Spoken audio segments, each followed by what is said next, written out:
GAFAM, Google, Amazon, Facebook, Apple et Microsoft sont en train de perdre de leur puissance. On entend parler dernièrement de toutes ces entreprises géantes qui dégraissent leurs effectifs. Pierre, les unes après les autres, elles ont annoncé ce genre de nouvelles. Ah oui, clairement. Alors, vous avez parfois, ce sont que des coupes claires ou des coupes sombres, peu importe. Dans tous les cas, on a des effectifs qui sont coupés à la hache. Alors, on va dire que on va prendre des exemples. On commence par Amazon, qui a annoncé la suppression d'un peu plus de 18 000 emplois dans le monde.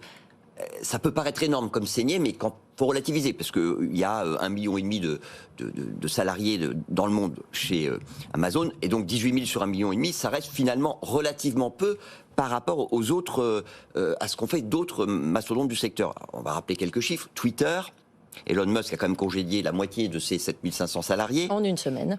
Voilà. Cet été, Snapchat a supprimé 20% de ses effectifs. Ça fait près de un petit peu plus de 1200 salariés. Meta, la maison mère de Facebook, coup de rabot, 13% des effectifs. Et pas plus tard que la semaine dernière, le groupe informatique américain Salesforce a annoncé qu'il allait se séparer de 10% de ses salariés, ce qui pour le coup fait quand même 8 000 emplois supprimés.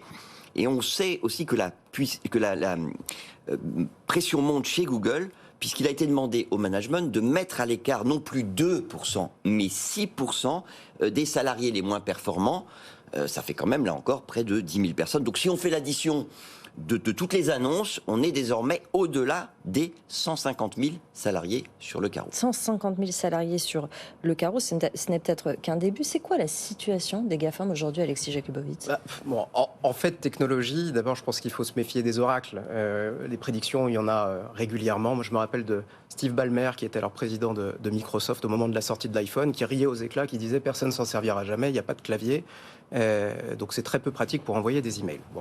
Donc pas de certitude, mais il y a des paris qui sont faits.